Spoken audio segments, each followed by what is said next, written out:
Hello everyone and welcome once again to 24K Lorcana. We are here at Top Choice Gaming. Shout out Phil right here, he's judging. And then we have Fran. You just got first place in the Munny Pot 2K tournament. So that's very awesome. And this profile has been overdue because we were supposed to actually record you in Anaheim. Since week 0, you've been probably piloting this deck and before that, right? So you got this beautiful mat. And guys, we don't have Sapphire in the channel, which is great. It's always nice fresh air to see something new. So I want to know, what did you pilot today? And then you were pretty much first place, right? You guys split in top 4, but then you guys played still the finals. We'll see who gets the beautiful mat. It's very gorgeous. And then green, yellow, right? Came out on top, man. That's right. You've been doing great for a while, so we definitely are interested to see what you're running. But first of all, do you have any shout outs that you want to give? Yeah, shout out to my playtest buddies, John, Andrew, all the folks in Bakersfield, Lorcana. I know I'm like really close to all the folks there, even though I'm not really in Bakersfield. My wife and dog, of course, dog very, very relevant here today. So, alrighty, man. And then show us what you were cooking. Cool. So, like Hector mentioned, just yellow-green dogs, and I guess some folks have reached out, and I guess it's kind of taken a life on its own, and we call it Sea Dogs now. So there you go, yeah. That's what I submitted to the original Anaheim 6K. So, staple of any Amber aggro-ish deck, 4 daisies, of course. Does everything you need to. It actually hit like maybe 4 strength total today, so that was really, really clutch. Super handy. Afterwards, I believe the only set 9 card in the deck, Bobby Zimmerowski. Super good for filtering and also super good for allowing me to drop Lilos into the discard so that I can bring them back later. Unbrick myself if I have too many Inkables, or even pitch stuff so that I can pick them up later with the Ship Lady. So 4 of those, of course. EOG, shout out to Wojciech. I've been pretty much following a bunch of his lists since I was on Steel Song, so I had to have another deck that played 4 Nalas. 0-4, Quest for 1, just super sticky on the board. Love to have it in this type of deck.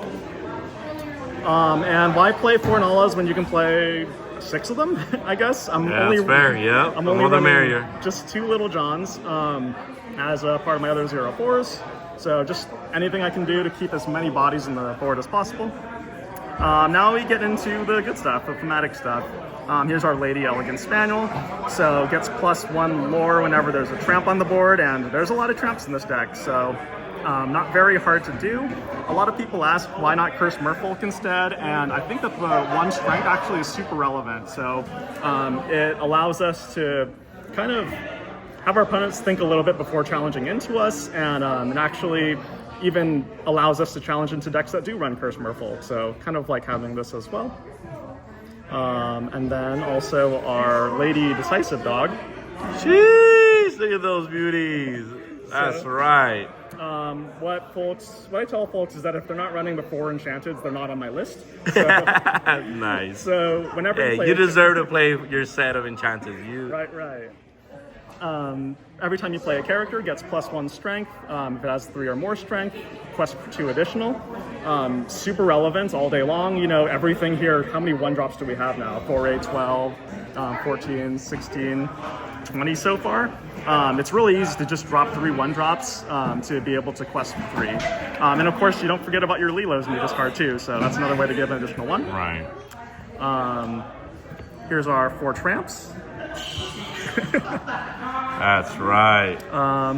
Super nice for being able to play for 1, so it's our honorary 4 1 costs if we have a lady on board, and he is our ticket to surviving the Amber Steel matchup and doing some really rude things to blue steel allies when they ship the Jasmine and quest on 2.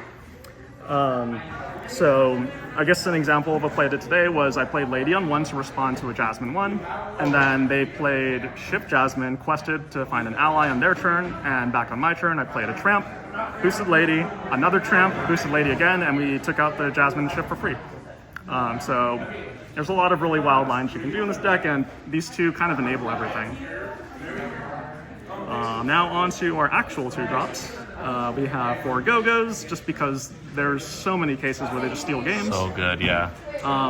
Blurple's playing a lot of really high willpower characters, so it's you can do some really cheesy things like play a tramp, boost your Bobby, challenge their elephant, play go-go, and then like take a ton of right. Also, I got a lot of questions about this during Anaheim too, but for Ursula's, and even back then, there were not many songs being played, and this has probably been one of the biggest questions I got about my list back then, and maybe more relevant now because all the blue-green coming up, but there's only one card, basically, that we're afraid of, and that's Under the Sea. So if there's a card in this game that's going to allow me to take away the one thing I'm afraid of, why not play it? So it's even more important now than it was in Anaheim, right? Even more so, yeah, exactly. Especially for the blue-green matchup, and also I think a lot of people are kind of greedily holding on to their strengths and your welcomes. They don't expect it, yep. Exactly, so really nice for fighting back against that. Plus 4 Lilos, because a lot of the times it's just super relevant for getting ramps into being able to play tons of Lilos by like blue-purple decks or any blue decks really for when they use the Hades to put stuff in. And then it synergizes well with the Bobby, right? Synergizes well with Bobby, and with the lady, is it the one that discards a bunch of cards? Is that the tramp? That's the tramp. Yeah, exactly. Yeah, the tramp 7 that discards a bunch of cards. So we love to see Lilo when we're going through and filtering through tons of cards. Yeah. For Lady Freeze, of course, another Amber staple, basically. Also super relevant because we need to be able to ship Lady, so more ladies on board is always good. Brings in a 2-cost, what else can really be said? I'm playing 4 copies of Lady Miss Park Avenue. So good. Yep. Shift for 3 and pick up 2 costs or less from your discard, add it back to your hand. This is what I kind of consider our new Rapunzel. We don't really have draw any... 2, right? Exactly. Draw 2. Yep. We're drawing basically from our discard, and there's no other way in this deck to be able to plus, so this is probably all that we have, really. So... 4 of that, right? 4, of that? Okay. Yeah, awesome. Definitely 4. Okay. A lot of other variations, like they're a little bit more afraid to run on inkables, but I think I kind of consider it myself as like a Rapunzel, where it almost, even if it was an inkable card, I kind of like having it so much that I probably wouldn't ink it anyways. But it might be and then you more play the small one too for the shift targets, so stuff like that. Exactly. So There's so many targets. Value. Definitely have value there. Definitely like seeing it, except for in my opening hand and multiple copies. That's fair. And of course, the hero of this deck, Tramp, the street smart dog. For every character that's in play, costs 1 less to play. He's a 7 cost. Usually our game plan is to get 5 characters down by turn 3 so that on turn 4 we can play this guy for 2 ink.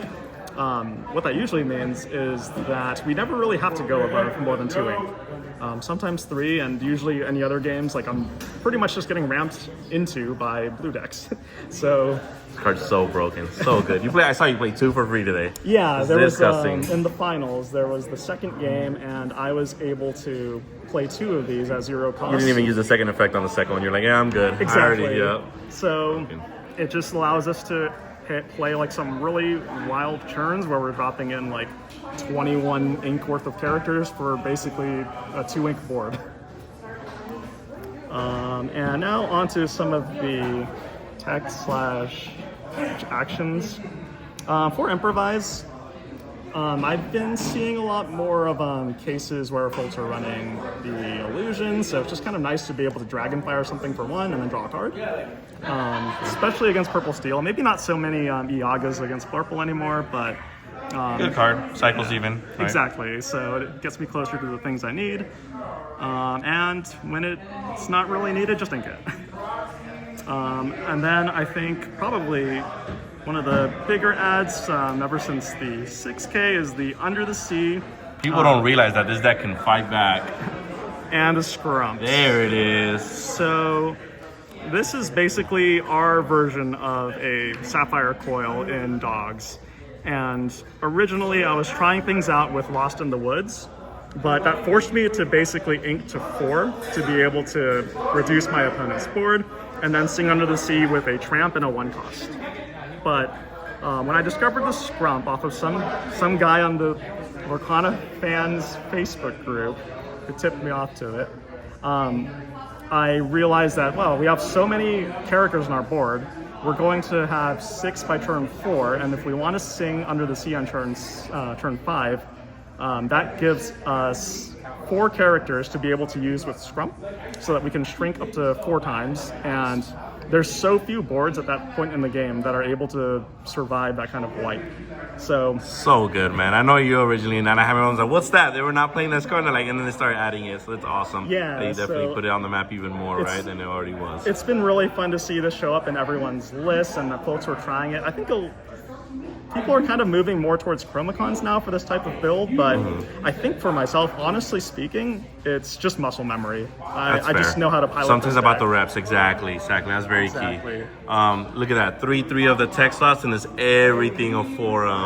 Beautiful consistency deck with the beautiful enchanteds as a playset, man. This is, hey, you've been doing good with this deck. Any final thoughts on this deck, or we want to tell the people that want to go that green-yellow route with you? Yeah, definitely. I've been super excited to see all the folks that are kind of jumping on to something else other than like a Sapphire or Amethyst-based deck. I know, so ugly, huh? Sapphire, who would ever? I'm just jealous I can't be a part of the cool crowd, so I just figured I'd throw together all of this and try to find another angle to win.